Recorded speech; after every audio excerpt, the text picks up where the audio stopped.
Miedo y temor no son lo mismo. El miedo ayuda y no siempre es adverso. El temor y el miedo son imprescindibles para el cerebro. Busque sobrevivir, pero esto puede llevar a situaciones extremas que pueden poner en peligro nuestra vida. El miedo lo compartimos con muchos mamíferos. Un miedo en condiciones de una adecuada salud mental es una protección. El miedo es una señal de alarma que se lleva a cabo en varias regiones del cerebro, pero especial en la amígdala cerebral. Cuando detectamos estados de alarma, la adrenalina y noradrenalina son responsables de que nuestra respiración se incremente, aparezca el sudor en todo nuestro cuerpo, se presenten temblores musculares, lo que hace mover involuntariamente los pies o las manos. Se nos reseca la boca, ya que la sangre se secuestra a nivel vascular e impide la formación de saliva. Sentimos desesperación por la actividad límbica. La pupila se dilata para que entre más luz al ojo y nuestro corazón incrementa su actividad para bombear más sangre a todo el cuerpo, pero en especial al cerebro. El miedo es una emoción básica ante una sensación de agresión, tanto externa como interna, que nos invita a evitarlo, a luchar o a huir ante tal situación. Sin excepción, todos tenemos miedo a morir. En menor proporción, tememos al abandono, al desamor, a la vergüenza y a la soledad. Sin embargo, el lado B de nuestros miedos es el que está atrás de la determinación de posponer decisiones, de evitar algo nuevo. El miedo disminuye las risas. El miedo a veces evita la aparición del llanto, reduce la iniciativa, la creatividad y genera la percepción de que un futuro mejor se desploma. Percibir que estamos en situaciones de riesgo incrementa la actividad de varios núcleos cerebrales, como el tálamo y la amígdala cerebral, generando cambios en la información sensorial, modificando inmediatamente nuestra conducta, así como la actividad motora. El dinamismo de la corteza cerebral se enfoca directamente en tratar de salir del problema o ponerse a salvo de la circunstancia. Núcleos neuronales en el tallo cerebral se sobreactivan, lo que modifica la percepción de nuestra realidad. De manera inmediata, el hipocampo, la amígdala cerebral y el hipotálamo regulan los cambios hormonales asociados a la exposición de la situación de peligro. En el cerebro y en la sangre se incrementa la adrenalina, noradrenalina, cortisol, vasopresina y glucagón, mismos que generan que los pulmones, el corazón y los músculos, además de los riñones, modifiquen su función. Si las condiciones detonantes no son corregidas o el miedo sigue siendo mayor, el cerebro entra en un estado en el cual varias regiones que comúnmente no deberían ser activadas generan respuestas críticas en áreas como los ganglios basales, el cerebro, el cerebelo, la ínsula y la región occipital del cerebro. El miedo nos puede hacer colapsar. A nivel neuronal, puede ser suficiente para cambiar totalmente la percepción de lo que sucede a nuestro alrededor. A nivel cardiovascular, la presión arterial aumenta y desde la actividad pulmonar, la oxigenación puede disminuir, por lo que la actividad neuronal aún se compromete más en estados de hipoxia o con una consecuente ausencia de oxígeno. El miedo es una respuesta ante un detonante difuso, no referido, o una situación o un objeto concreto. El miedo no se orienta específicamente, por lo tanto, cuesta mucho más trabajo ubicarlo, manejarlo e identificar la causa en concreto que lo provoca. El miedo incrementa la sensibilidad de los sentidos. Al mismo tiempo, amplía la percepción del dolor. En contraste, el temor es específico. El temor es objetivo y es muy fácil ubicar a qué situación se encuentra asociado o quién lo detona. Podemos huir u ocultarnos de lo que genera temor o generar una respuesta ante lo concreto y perceptible. De esta manera, controlar el temor sí puede modificar la percepción del dolor. Por lo anterior, el temor es una contestación concreta a nuestro exterior, en tanto que el miedo es una respuesta a estímulos que no entendemos principalmente de nuestro interior.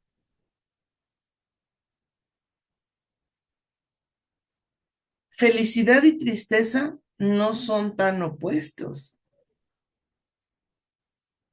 Los hechos de mayor felicidad que han marcado la vida de un ser humano son imborrables, porque activaron las redes neuronales de la memoria.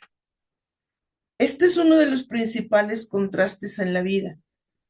El cerebro humano es el único que sabe que un día va a morir. Entiende lo irreversible de la muerte. Al enfrentarse a este hecho, los recuerdos más felices de la vida se contrastan con el dolor moral del momento. Este hecho libera más endorfinas en el cerebro.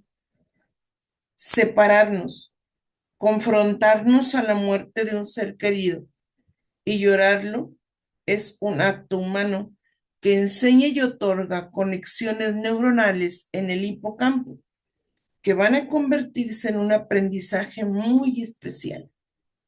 La tristeza nos hace poner atención objetiva en detalles.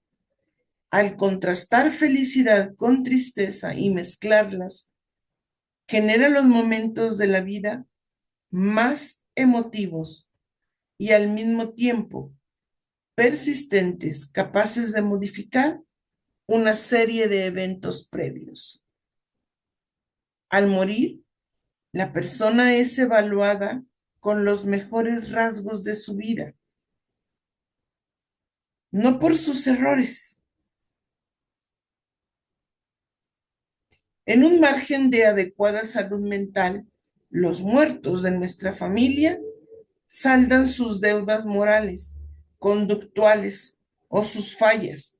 Somos benévolos con ellos en la medida de la oxitocina, dopamina y endorfina. Con las lágrimas expresan.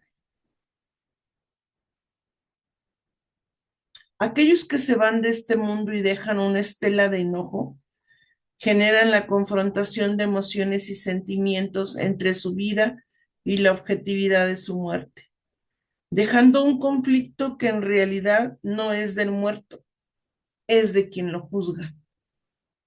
Llorar disminuye sensaciones adversas. Es un código de solicitud de empatía. Nos hace gastar energía al mismo tiempo que nos tranquiliza. Llorar por la misma causa entre familiares incrementa el apego y la sensación de pertenencia y favorece el perdón. Llorar entre los que más nos quieren es uno de los actos más liberadores y emotivos de nuestra vida. Aún en estados de tristeza profunda, el recuerdo de alguien nos puede generar paz, La felicidad puede aflorar en medio del dolor, pues tenemos el cerebro para hacerlo. El alcohol y el lado B de las emociones. María y Raúl apenas se conocían. Ella tenía 4 meses en la empresa. Trabajaba en el departamento de recursos humanos. La empresa celebraba 20 años en el mercado y estaban festejando con sus empleados el aniversario de una feliz presencia económica en el país. Era una cena emotiva, esperada por todos los empleados como cada año. Esa noche, Raúl cumplía apenas 4 semanas de haber entrado al departamento de ventas. Era circunstancial que coincidieran en la misma mesa de esa celebración, ya que no trabajaban en el mismo departamento, ni en el mismo piso del edificio, ni tenían el mismo horario. Apenas se habían visto un par de ocasiones. La fiesta apenas comenzaba. Sin embargo, en aquel gran restaurante, desde temprana hora, se empezaron a servir bebidas alcohólicas. La música amenizaba el ambiente. Los primeros brindis se sirvieron a partir de las 7 de la tarde. Gradualmente la gente iba llegando. Todo se transformó en una fiesta de luz, alegría, comida, risas y sonido. Al inicio del evento, Raúl había estado molesto porque lo habían situado en una mesa lejana a la de sus compañeros de la oficina. Por otro lado, María se sentía incómoda, ya que no conocía a nadie de los que estaban sentados cerca de ella.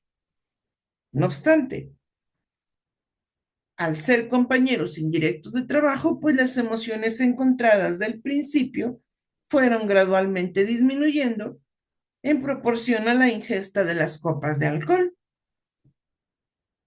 Las conductas de ambos fueron cambiando. Se sentían identificados. En la medida que los dos iban bebiendo más, se sentían felices, tranquilos, disfrutando el ambiente y con una risa a flor de piel. La noche para ambos jóvenes menores de 30 años, solteros y con una situación privilegiada en el trabajo, ya que ambos tenían a su cargo sus respectivas jefaturas en la empresa, era sumamente placentera y se iban sintiendo más cómodos, alegres y, por supuesto, excitados uno del otro. La música fue detonando cada vez más risas y más ganas de bailar. El baile abrió pista alrededor de las 8 de la noche. Ambos habían ingerido 7 copas para ese momento y su conducta había pasado de la risa espontánea al mareo, pero con las ganas de agradarse cada vez más entre ellos. Alrededor de las 9 de la noche se sirvió el festín. A esa hora ambos ya estaban sentados juntos. Habían contado prácticamente toda su vida y la motivación de conocerse más era mutua. Alrededor de las 2 de la madrugada ya se abrazaban y empezaron a besarse. Cuando la fiesta llegó a su fin, a eso de las 3:30 de la madrugada, Raúl ofreció llevar a María a su casa. No obstante, entre los besos, ella repetía que no quería irse y que prefería pasar la noche con él. Decidieron pasar la noche juntos en el departamento de Raúl. De los besos y las caricias, subiendo de tono. Sucedió la paradoja farmacológica esperada. Era tanto alto el nivel de alcohol en su sangre que terminaron dormidos uno del otro, al lado del otro. A las 8 de la mañana del siguiente día de la fiesta, María despertó con un fuerte dolor de cabeza, náuseas, deshidratada, pero sobre todo con una sensación de incertidumbre.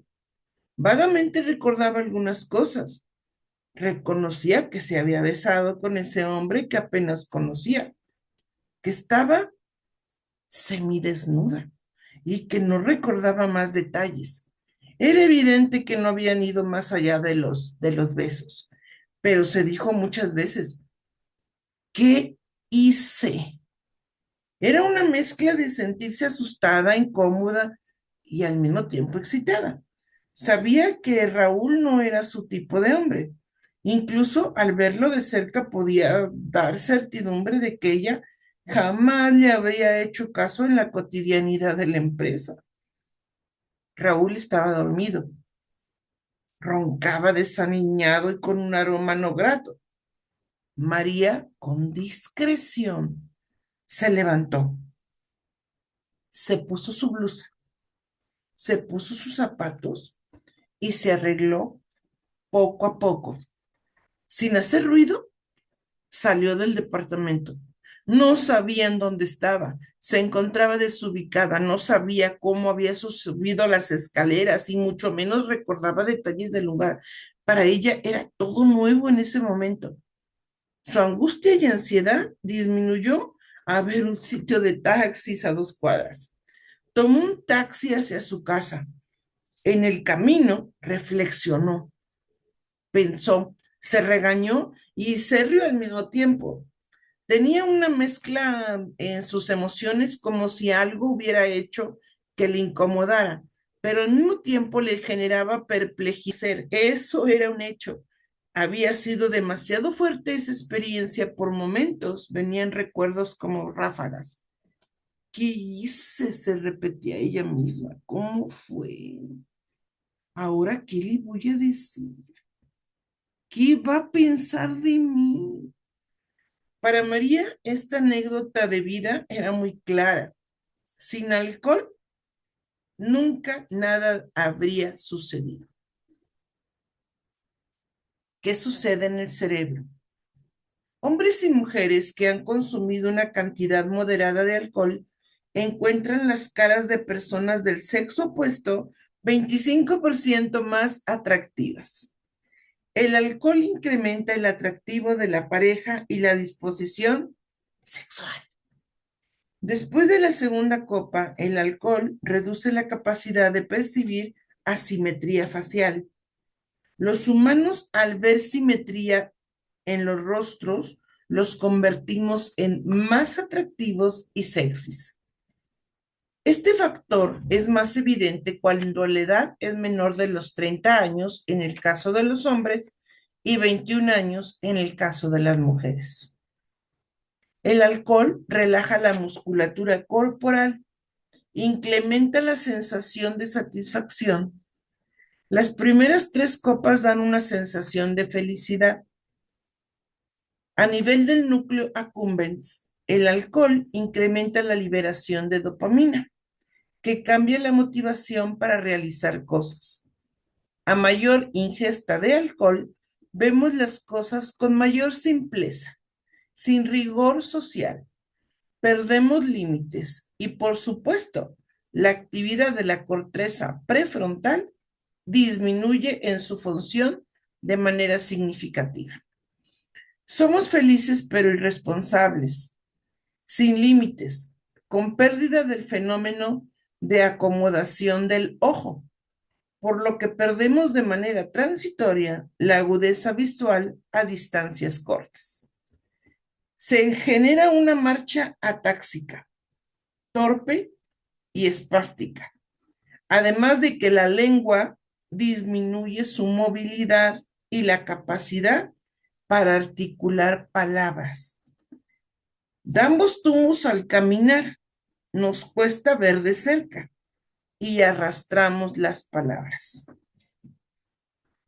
Un estudio reciente mostró que cuando la ingesta de alcohol pasa de las 10 copas, se atraviesa un umbral muy peligroso. Los jóvenes varones pueden sentir atracción igual por los hombres que por mujeres, es decir, se muestran más proclives a experimentar relaciones homosexuales. Homosexuales. No hay determinismos en la subjetividad de ver rostros y sentir deseo. El consumo de alcohol desinhibe conductualmente, ya que reduce la culpa, la vergüenza e incrementa el punto hedónico a estímulos básicos.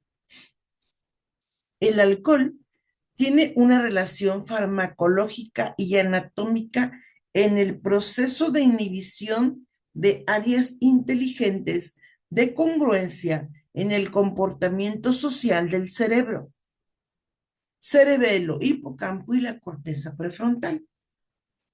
En paralelo, activa al sistema límbico, principalmente la amígdala cerebral, las emociones. Núcleo accumbens, la satisfacción. Área tegmental ventral, felicidad.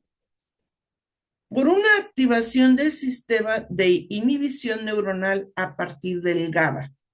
Hay una elevación de dopamina, motivación, endorfinas, placer, y adrenérgico, exaltación. El efecto farmacológico en las neuronas nos hace menos congruentes, más arriesgados y fomenta la búsqueda de satisfactores inmediatos. Un varón promedio menor a 30 años de edad tiene en su sangre altos niveles de testosterona. Esta hormona es el principal activador del deseo sexual y conducta agresiva.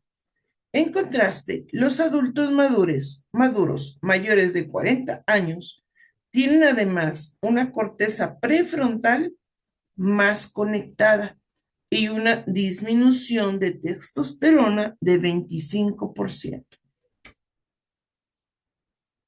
Paradójicamente, a más ingesta de alcohol se activan áreas cerebrales relacionadas al dolor moral, al llanto, a la culpa, al incremento de la percepción del cansancio, necedad y disminución de la memoria. Efectivamente, el alcohol de manera aguda y en grandes dosis disminuye la memoria a corto plazo. Una mujer no genera este evento visual farmacológico social inmediato por efecto del alcohol como lo hace el varón. Ellas huelen el complejo mayor de histocompatibilidad. Las mujeres eligen el deseo sexual al disfrutar una relación o simplemente platicar con alguien. A través de una evaluación más inteligente, al relacionar la diversidad genética evaluada a través del olor. Entre mayor diferencia inmunogenética tenga con otra persona, la discrepancia de esos genes le parecen más atractivos. La corteza prefrontal de las mujeres tiene una mayor conexión sináptica y madura a edades más tempranas. Su hipocampo, giro del cíngulo, núcleo accumbens y cuerpo calloso son más grandes. Ellas memorizan, interpretan e integran información a tiempos más cortos. Por otra parte, la liberación de dopamina y endorfinas surgen con relación a las hormonas de su ciclo menstrual. Cerca de su ovulación, una mujer es más propensa a tomar riesgos y cambiar su opinión, ya que los estrógenos generan una liberación de dopamina. Lo anterior indica que una mujer es propensa a tomar alcohol y sufrir sus efectos en una ventana fisiológica al momento de ovular. Incluso es cuando se tiene más riesgo de caer en una adicción. El efecto farmacológico del alcohol en el cerebro también está involucrado con la pérdida de líquidos corporales. El alcohol inhibe a la hormona antidiurética, la cual se encarga fisiológicamente de retener líquidos a nivel de los riñones. Cuando una persona ingiere alcohol de manera proporcional, hace que el riñón incremente el volumen urinario y también la frecuencia de miccionar. Por lo tanto, una persona que toma alcohol pierde muchos líquidos. Este es el mecanismo por el cual hay deshidratación que favorece pérdida de volumen, lo que, asociado a procesos inflamatorios de las meninges, caracteriza el dolor insoportable de cabeza, asociado a la resequedad y a la necesidad de tomar líquidos. El alcohol va modificando la estructura, el contenido y el significado de los recuerdos. A medida en que se consuma por más tiempo alcohol, se pierden muchos detalles de la información que se consolida en el hipocampo, además de que tiene un efecto inhibitorio en la corteza cerebral, que también involucra una disminución de la capacidad de ordenar y generar adecuadamente los procesos memorísticos. Dificulta la recuperación psicológica de experiencias traumáticas.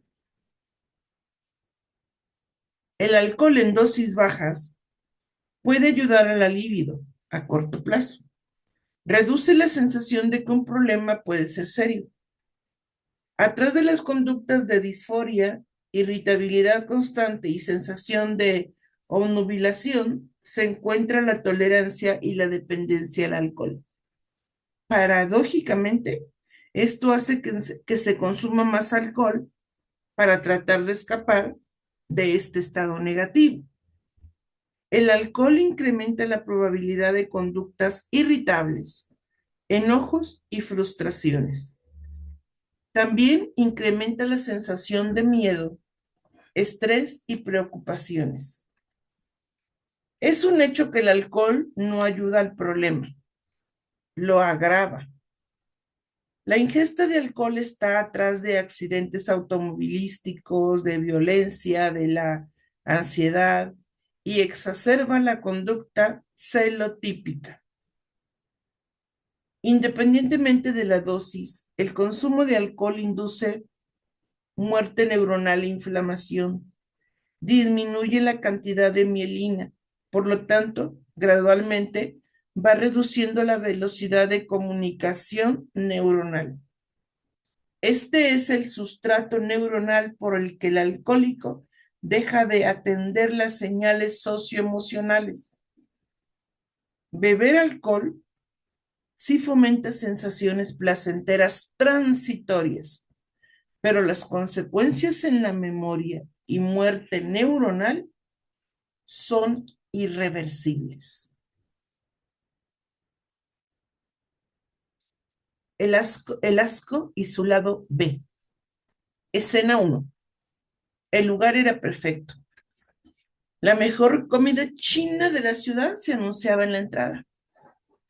Luz, contrastante, luz contrastante, techo alto, amplio, terraza impecable, las mesas limpias, la comida con relación a su sabor y presentación insuperable. ¿Qué podía salir mal? Era la primera cita con una de las mujeres más hermosas que había conocido. Ella llegó más hermosa que nunca. La invitación había venido bien y el ambiente era estupendo. Comimos la entrada, deliciosa, y ya me sentía muy contento. Al servir el segundo plato, ella se quedó viendo por 3 minutos el platillo. Impávida, la mujer hermosa, con un asco indescriptible a través de la curvatura de sus ojos, ya con lágrimas y una mueca en su boca, señaló con su dedo índice un cabello negro, grueso, largo, ondulado y brillante en medio de los alimentos. Silencio absoluto. Llamamos al mesero y en segundo plano al gerente del restaurante. Ella ya tenía la necesidad de vomitar y su náusea era más que evidente. Jalaba aire y su mano estaba en su vientre, En menos de 3 minutos tenemos a 4 personas flaqueando la mesa. El gerente haciendo señas, yo viéndola a ella y tratando de negociar con los meseros. Y el gerente pidiendo disculpas. Era evidente la existencia de un pelo humano en la comida.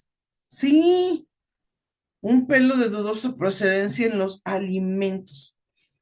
El asco por su actividad de mis neuronas espejo apareció cuando la vi vomitar en el plato, perdiendo todo el glamour. En ese momento, además de pedir disculpas y no cobrarnos la comida, nos ofrecieron un menú especial, en otro día un descuento, ya no recuerdo. Salimos del sitio. Ella con el vómito se fue a su casa, yo apenas sin saber qué hacer, nunca regresé a ese restaurante, aunque un día el hambre casi hizo que me traicionara. Por supuesto, nunca volví a ver a la bella mujer. El recuerdo imborrable de un pelo espantoso y terrible en la comida a veces me acompaña. Escena 2. En alguna ocasión en la secundaria, doña Cleo, quien vendía unas deliciosas enchiladas y quesadillas en el recreo, me dio una de las mejores lecciones de mi vida. Recuerdo que en esa ocasión ambos salíamos del baño, obviamente ella del de las mujeres y yo del destinado a los varones. Por alguna extraña ocasión ese día en la secundaria no hubo agua, y por más que traté de omitir el dato, era evidente la razón por la que doña Cleo había visitado el baño. Menos de 5 minutos después del encuentro súbito se escuchó la campana que había dado inicio al recreo. Obviamente también al inicio de la venta de los sabrosos antojitos de doña Cleo. Aunque yo era el primero en la fila y apenas tenía 12 años de edad, era muy consciente y vi con asco a doña Cleo.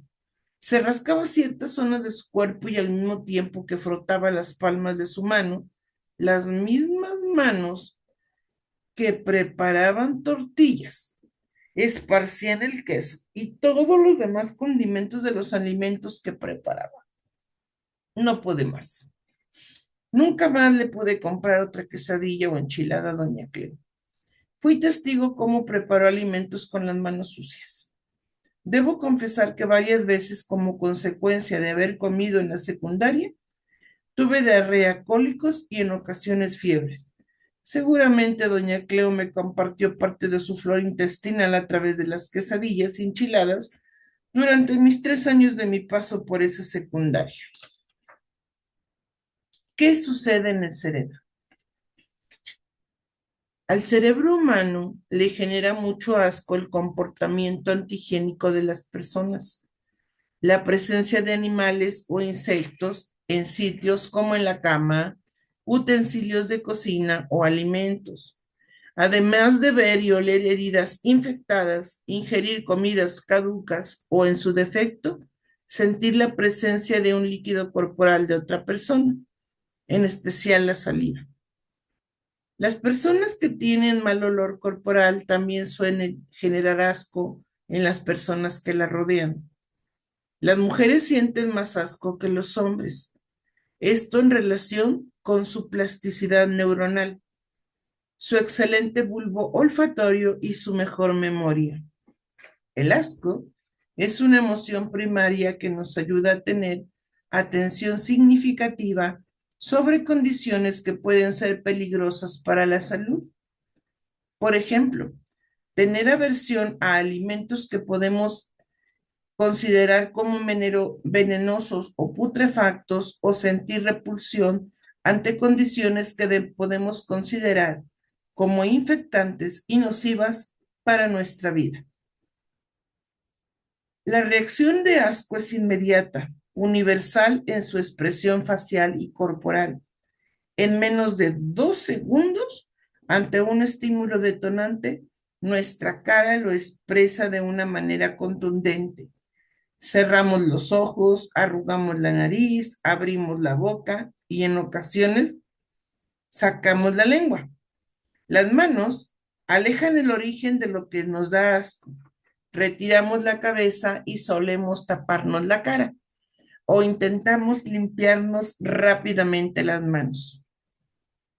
No hay un circuito específico del asco.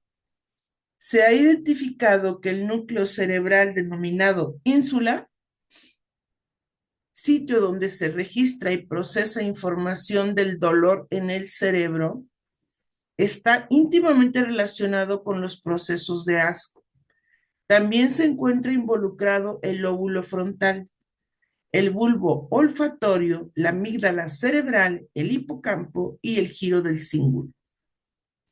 El asco está íntimamente relacionado con la evolución de la náusea y el vómito, ya que a través del proceso de activación de una vía neuronal llamada haz solitario, que activa a la amígdala cerebral con el hipocampo, generan un circuito de protección para evitar envenenamientos o situaciones adversas. Los seres humanos, desde que nacemos, tenemos activos los núcleos cerebrales del asco. Si bien no podemos evitar totalmente ser envenenados a través del asco, pretendemos no infectarnos de alguna enfermedad, por lo que comemos y ponemos más atención, ya que enviamos una información social de un potencial peligro hacia las personas que nos están viendo. Uno de los miedos que tenemos los humanos desde los primeros años de la vida, de manera innata, es ante insectos, en especial cucarachas y arañas. El asco está en relación con este miedo. Varios estudios muestran que el asco también va en consideración cierto tipo de interpretaciones psicológicas que tenemos en la vida. Por ejemplo, a ponerse una prenda de vestir de alguien a quien hipotéticamente se le considera sucio, asesino, violento o violador, automáticamente generamos la sensación de asco. Le evitamos, aunque se diga que ha sido una broma o no sea cierto. Es normal sentir asco ante ciertos estímulos, los cuales dependen de la subjetividad que le otorgamos a cada detonante. Pero también el asco puede estar relacionado con algunos trastornos de la personalidad, como la ansiedad y los trastornos obsesivos compulsivos. Se sabe que ante condiciones de ansiedad, un factor que se desarrolla y ayuda a generar alivio es reducir el asco.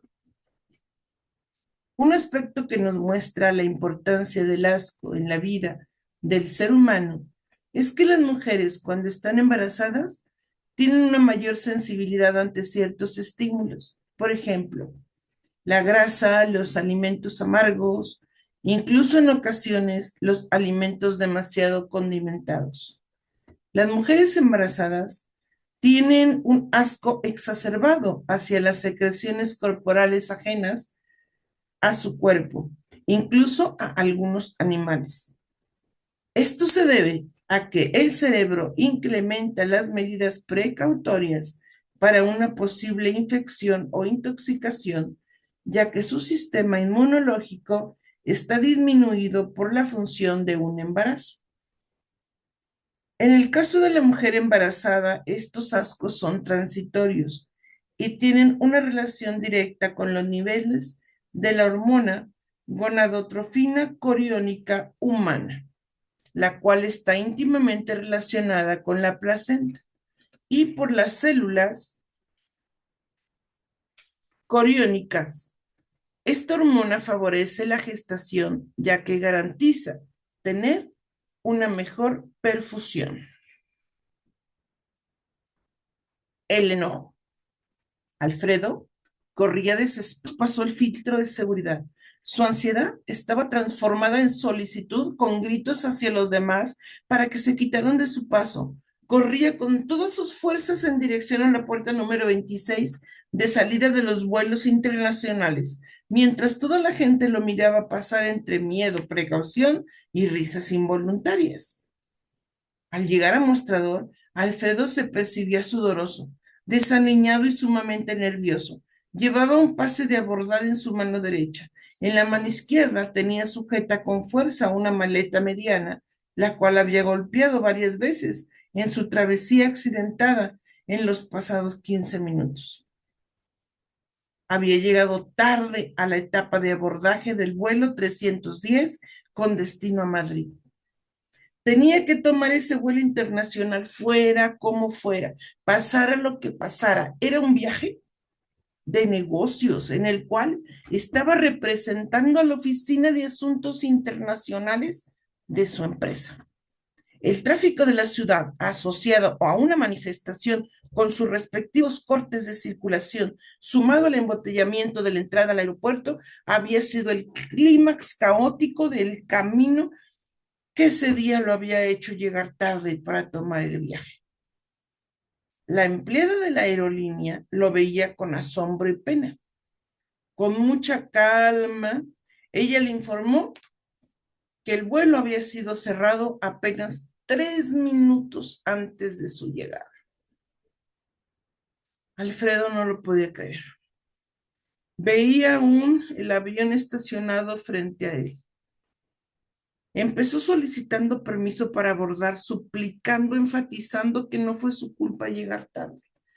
La empleada de la aerolínea, en la misma parsimonia y tono de voz, le informó que no podía dejarlo pasar por razones de seguridad y protocolos establecidos. El vuelo ya había sido cerrado. No podía permitirse a ningún pasajero abordarlo después de cerrar la puerta de acceso al aeroplano. Esta explicación desquició a Alfredo. Venía estresado, angustiado, nervioso, tenso, desde hacía 2 horas en el auto. En ese momento explotó en cólera. Estalló su ira. Quedó atrapado en ese estado.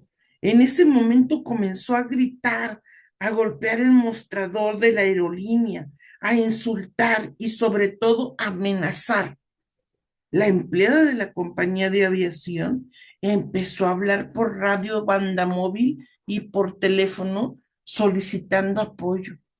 Estaba atemorizada. Había agotado todos los recursos para tratar de hacer entender a Alfredo que no podía abordar el avión. Entendió bien que la situación podía llegar a una violencia en la cual podría ser golpeada. Alfredo estaba más iracundo y reflexivo y totalmente fuera de sí. No podía creer que le hicieran esto. Repetía constantemente que había salido con 3 horas de anticipación y había hecho prácticamente 3 horas en el auto, cuando normalmente invertía en transporte al lugar 20 minutos en cualquier otro día.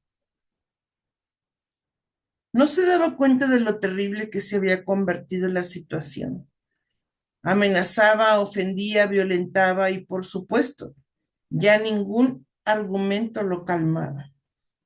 Cuando el avión empezó a moverse y se retiró para tomar pista, Alfredo se aventó hacia el ventanal y con un grito desesperado se dejó caer de rodillas, suplicando por última vez que lo dejaran pasar. Gradualmente los agentes de seguridad y más empleados de la aerolínea lo fueron rodeando. La respuesta de Alfredo fue violenta y en ese momento fue sometido en presencia de varios testigos. Lo llevaron a una sala en donde el protocolo es dejar a los individuos en estas condiciones prácticamente 2 horas en aislamiento. Alfredo se fue calmando. Gradualmente pasó del enojo a la preocupación, luego a la angustia y eventualmente a la sensación de pena y vergüenza. Entendió que por más que lo hubiera podido hacer, las circunstancias eran otras. Había llegado tarde al aeropuerto y perder el vuelo era una consecuencia de varios factores. La situación se salió de control, no la supo manejar. Pocas veces como en ese caso Alfredo había estallado en tanta ira por algo que consideraba injusto. ¿Qué sucede en el cerebro? El enojo es una respuesta neurofisiológica de varias áreas cerebrales: amígdala cerebral, hipotálamo, hipocampo, ínsula, giro del cíngulo, tallo cerebral, ganglios basales y cerebelo. Este incidente directamente efectuado en menos de 60 segundos, esto incide directamente afectando en menos de 60 segundos a la actividad cardiovascular y endocrina. La frecuencia respiratoria se incrementa por arriba del 25%, la frecuencia cardíaca mayor a 50%. Hay un aumento de la tensión arterial que puede sostenerse por arriba del 20%. Hay cambios hormonales importantes e inmediatos, como un incremento en los niveles de adrenalina, noradrenalina, testosterona, reducción inmediata de los niveles de cortisol, incremento en la liberación de glucagón, aumento de las citoquinas, de los procesos inflamatorios, aumentos de la glucosa sanguínea asociada con la disminución de saliva y orina. También incrementa en la activación neuromuscular, aumento de la sudoración, modificación al umbral del dolor y una preparación conductual para la lucha o la huida.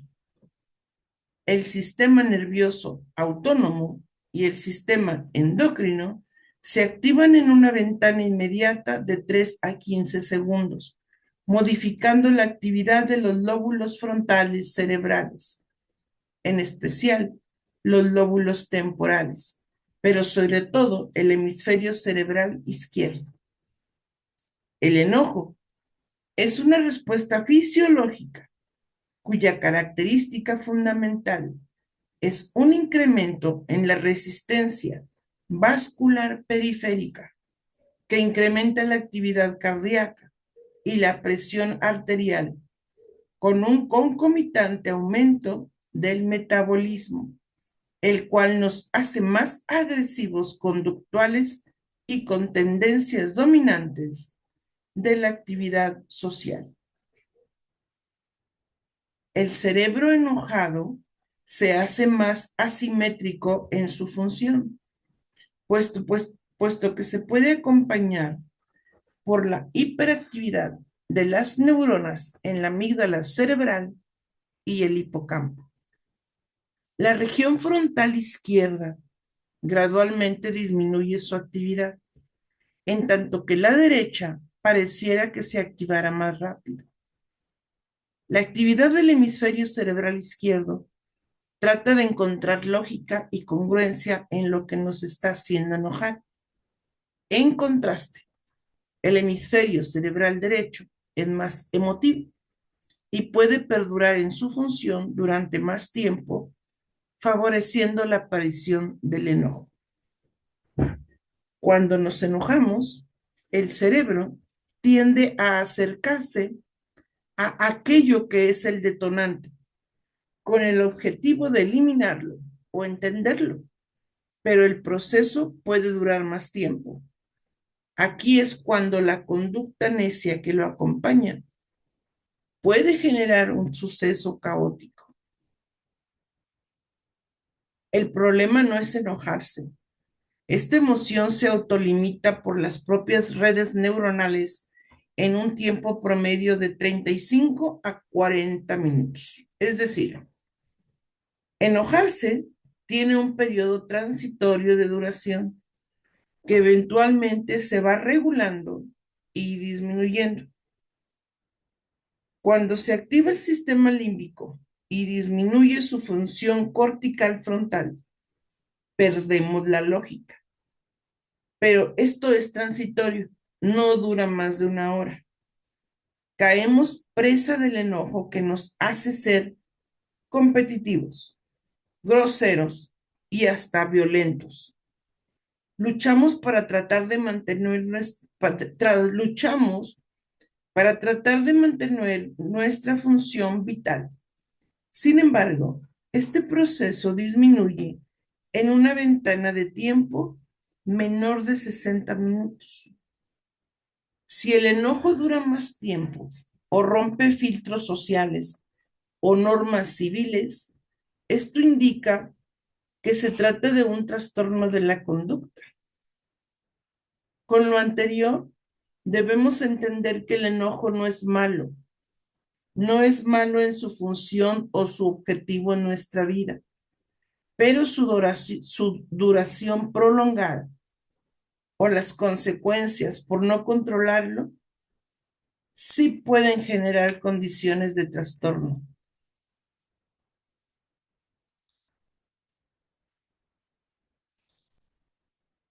Cerebro, hormonas y conducta.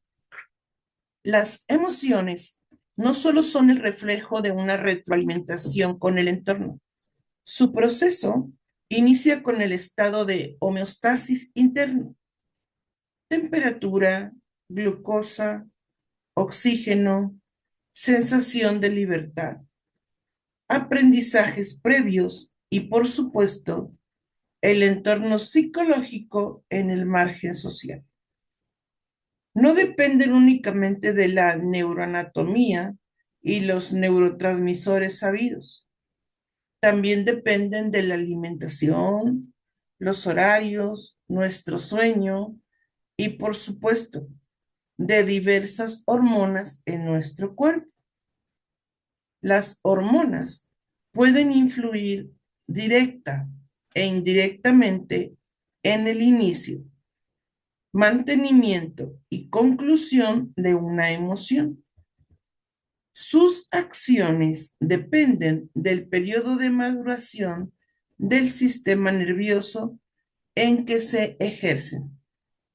El mecanismo neural que facilita la ocurrencia de acciones como la plasticidad cerebral. Las hormonas pueden tener factores epigenéticos. Influyen el organizador, cerebro, y el activador, conductas. Las hormonas tienen la capacidad de influir en la citoarquitectura y estructura del cerebro de manera permanente durante el desarrollo, desde el periodo fetal hasta el final de la adolescencia, y la pubertad. Las hormonas influyen de manera transitoria, puntual y reversible en muchos casos. Estos efectos dependen de la concentración de las hormonas en cada instante.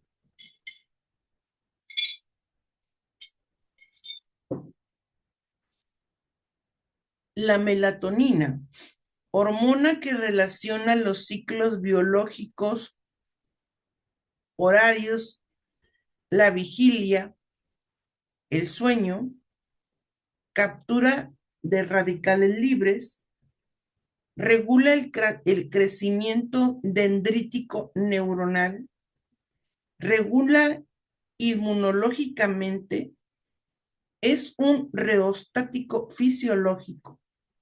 Lo que se encuentra en niveles disminuidos lo incrementa y los que se encuentran altos los disminuye. Interviene en la atención, la memoria y el aprendizaje. Su presencia otorga un mejor estado de ánimo. Desvelarnos cambia su liberación. Las orexinas son las hormonas reguladoras del hambre, apetito y satisfacción. Su incremento genera conductas de molestia, enfado e irritabilidad. Es el sustrato de seguir teniendo apetito aun cuando ya comimos. La oxitocina es la hormona del apego y el amor. Se libera en el orgasmo, trabajo de parto y amamantamiento, sin abrazos, sin apegos sociales, sin caricias. La oxitocina disminuye, se cuantifica tristeza, depresión y sensación de vacío. Las hormonas leptina, grelina y neuropéptido relacionados con la saciedad y el cambio de percepción del hambre, su disminución se asocia como un estímulo directo a la amígdala cerebral de molestia e ira al no comer.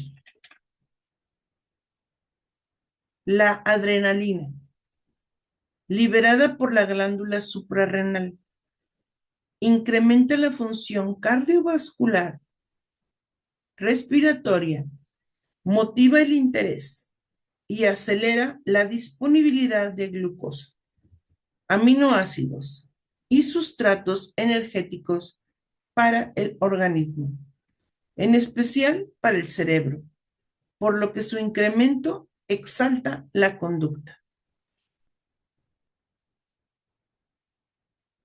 El cortisol, hormona necesaria para despertar día a día y generar energía en estados de ayuno. Incrementa la entrada de calcio a las neuronas. Ayuda a poner atención en los detalles.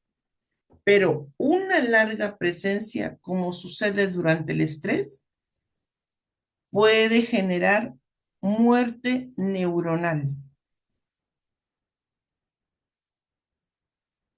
Las hormonas tiroides, tiroxina T3, tiroxina T4, asociadas a TSH y CRH, todas relacionadas con la glándula tiroides.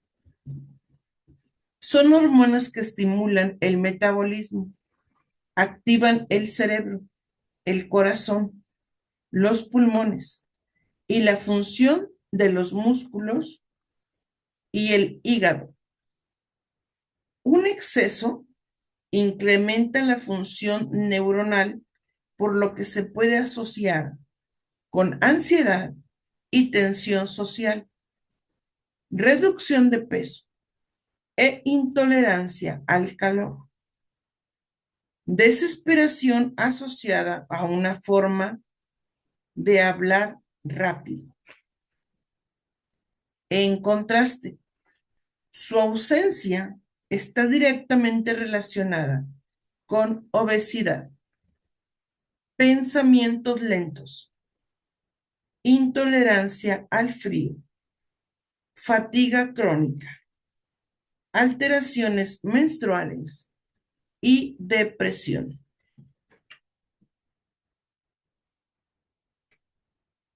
La beta-endorfina es una hormona que se asocia directamente con la generación de placer y felicidad. Se incrementa después de llorar, después de reír, al hacer ejercicio, comer delicioso, actividad sexual, pisar el césped o algunos tipos de drogas. Se asocia a euforia, bienestar, memoria y atención selectiva.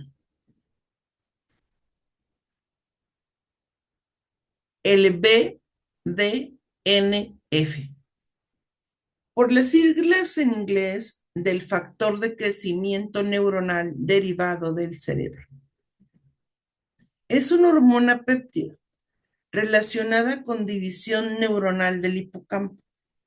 Incrementa factores de crecimiento y, en consecuencia, favorece la formación de la sinapsis. Se incrementa en estados de convivencia social, orgasmos, ejercicio, ayuno intermitente y actividades emotivas.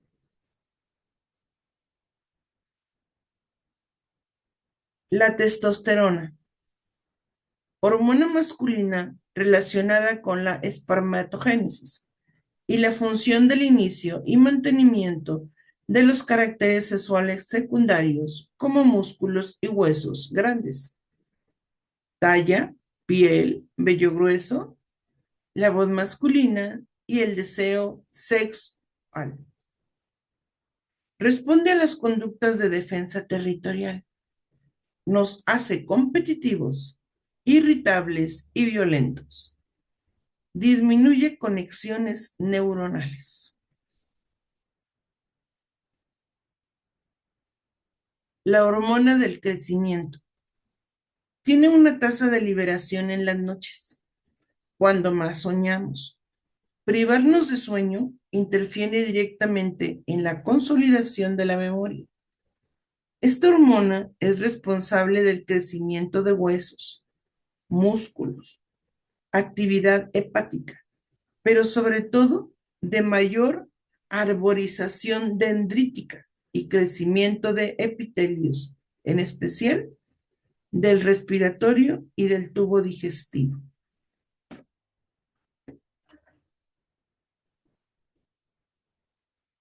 Las hormonas como la insulina y el glucagón se encuentran involucradas indirectamente con las emociones. Ambas hormonas son liberadas por el páncreas endocrino. La insulina se libera para que la glucosa entre las células se utilice, para que la insulina se libera para que la glucosa entre a las células y se utilice. En contraparte, el glucagón extrae de los tejidos de almacenamiento de energía, como el hígado, el tejido adiposo y los músculos.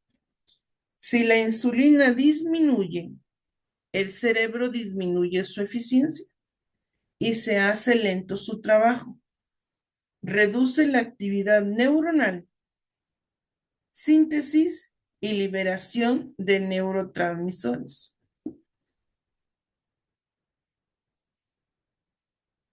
Los estrógenos, en especial el 17 beta estradiol.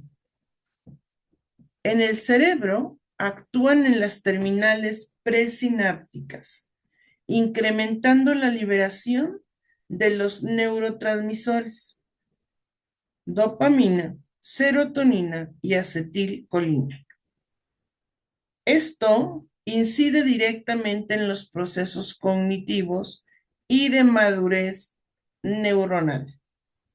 Esta hormona es responsable de incrementar la atención y la memoria, ya que actúa modulando positivamente al receptor tipo NMDA del glutamato. Es decir, la mujer pone más atención por más tiempo y su memoria es más selectiva.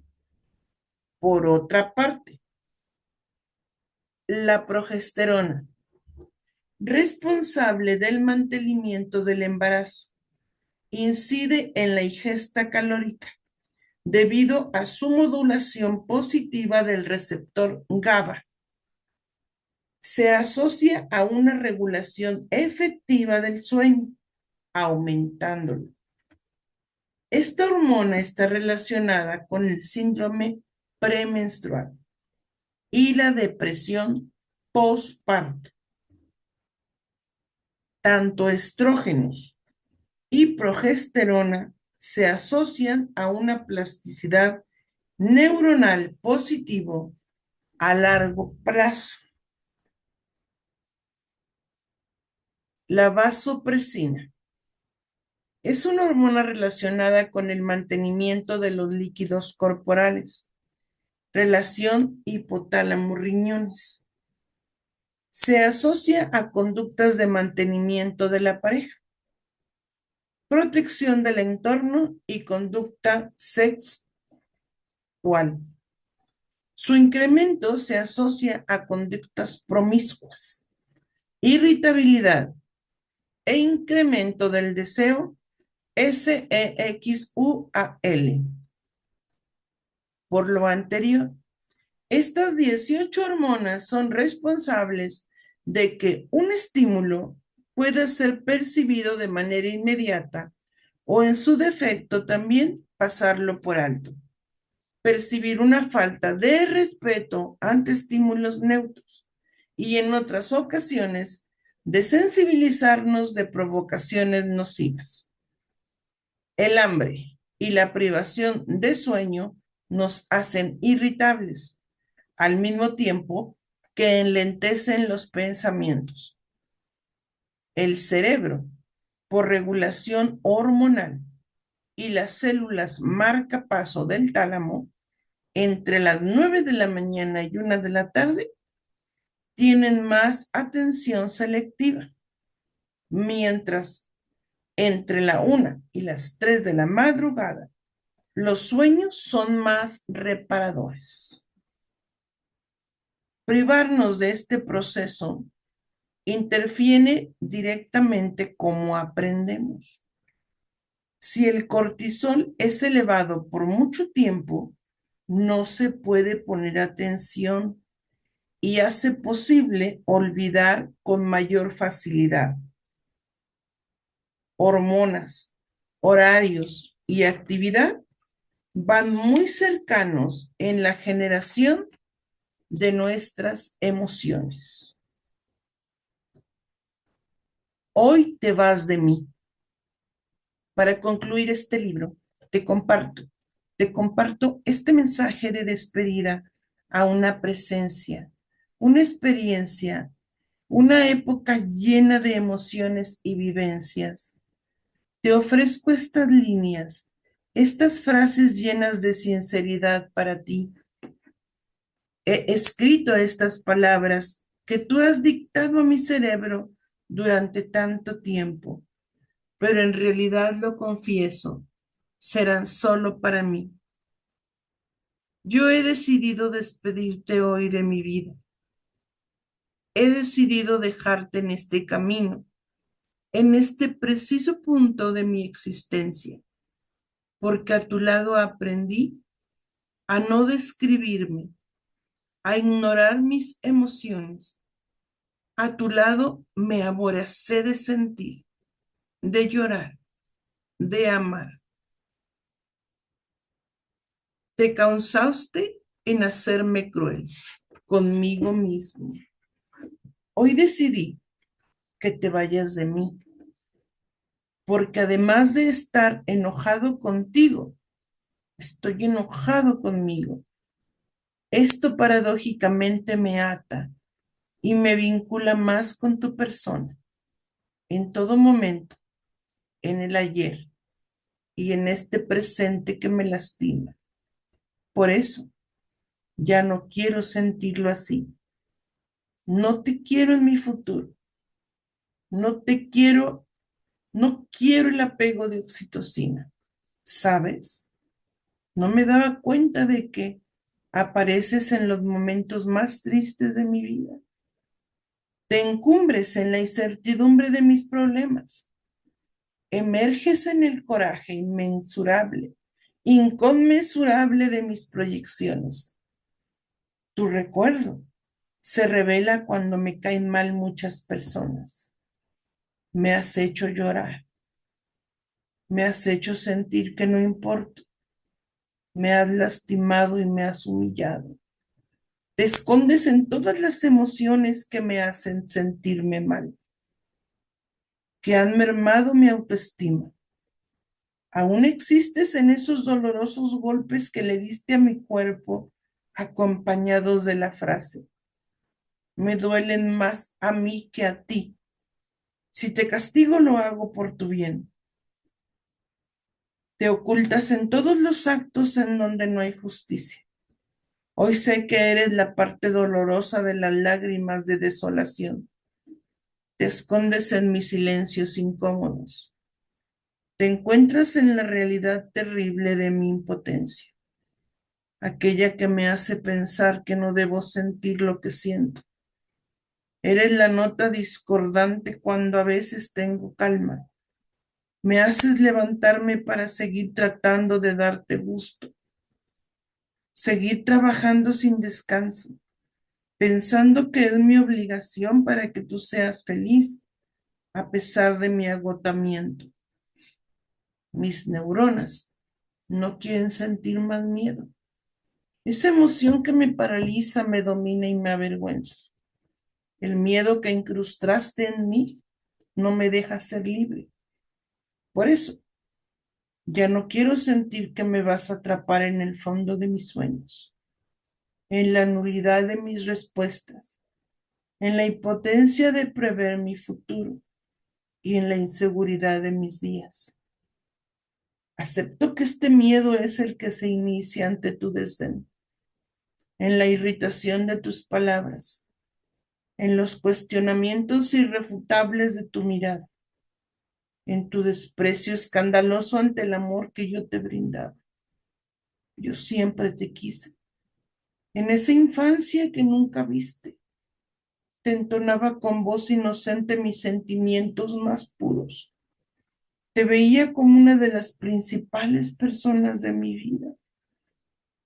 Yo te creía en las pocas veces que decías que me amabas, porque hoy me ofenden los matices de tu aroma, las ofensas de las cosas que tocaron nuestra vida y el dolor escondido en las formas más inverosímiles de nuestra cotidianidad. Hoy me quiero más a mí y he decidido que no me sigas haciendo daño. No quiero seguir prisionero de esta ansiedad y tristeza.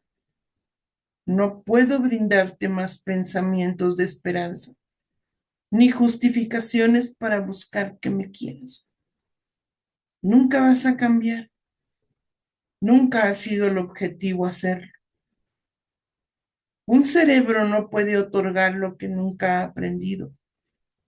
Y aunque tú nunca has pedido perdón, yo sí te lo otorgo. Y a través de este acto último de amor, busco perdonarme a mí mismo.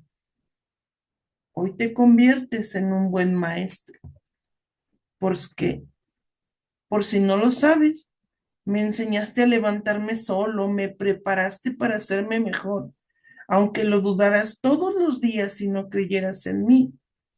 Me hiciste superarme a pesar de tus ofensivas críticas. No lo esperabas, pero me educaste para serme justo conmigo y no dejar que me olvidara de mí. Después de tu proyección de enojo y violencia, cuando nadie lo veía, en las madrugadas, regresaba a la escena de tu agresión, a recoger cada pedazo de mi persona tirado en el piso. Dirás que eso no existe, pero en verdad aprendí a regresarme la mutilación que hacías de mi persona. Hoy no voy a dedicarte una sola injuria. No te voy a decir ni una grosería. Eso haría que volvieras a estar con mis emociones y tu presencia se enquistará nuevamente en mis días. Ya no voy a pedir justicia, porque hoy sé que solo el tiempo se le otorga a los justos. Hoy me toca irme, con mis pocas alegrías, con mis incertidumbres y mis pocas esperanzas, pero mías, solo mías. Acepto que tú no eres totalmente culpable de todo lo que me has dicho, de lo que me heriste. Tú en algún momento de tu vida fuiste víctima, pero yo no tengo la culpa de esos hechos, de tu pasado. No soy culpable de tus frustraciones. Hoy ya lloré lo suficiente y estuve solo por mucho tiempo. Me queda poco tiempo para ser feliz. Te he escrito estas palabras con tantas lágrimas en mis ojos para despedirte. te vas de mí, te quedas aquí, en este punto, porque yo lo dispongo.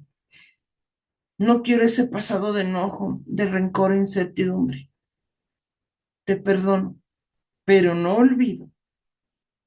No existirás en las neuronas de mis mejores emociones, ni vivirás en mis sustancias químicas del rencor. Te dejo, consciente de que no vas a entrar más en mi vida.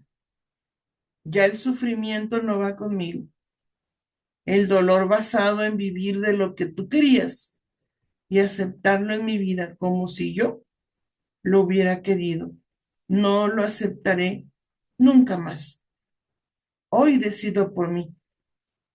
No será más mi carga moral. No serás más mi disonancia cognitiva. Ya no te llevaré en mis ojos agotados. No estarás en mis manos cansadas. Hoy debo sonreír, más por mí, más por el futuro, el mío. Me amo hoy, aquí. Me pertenezco a mí, acuerdo por mí. Ya entendí que yo no vine a este mundo a darle satisfacciones a los demás. Vine a esta vida a ser feliz. Hoy decido que hay perdón y no miedo, que hay empatía y no rencor, que sí es posible cambiar. Decidí que te quedes con lo que es justo para ti y respiro profundo, dejándote ir. El lado B de las emociones. Doctor Eduardo Calixto. Descubre lo más profundo de tu lado oscuro para alcanzar el equilibrio y la felicidad. Todos los derechos de autor al doctor Eduardo Calixto como un homenaje a su trayectoria, a sus enseñanzas, a su amistad hermosa y sobre todo a ese aprendizaje que me dejó el haber sido y ser su alumna, la gran admiración al científico, al hombre, pero sobre todo a ese gran ser humano. Con todo respeto, su por siempre alumna María Esther Ramos, directora del Instituto Encuentro para la Plenitud Humana. Muchas gracias por su atención a quien me haya escuchado.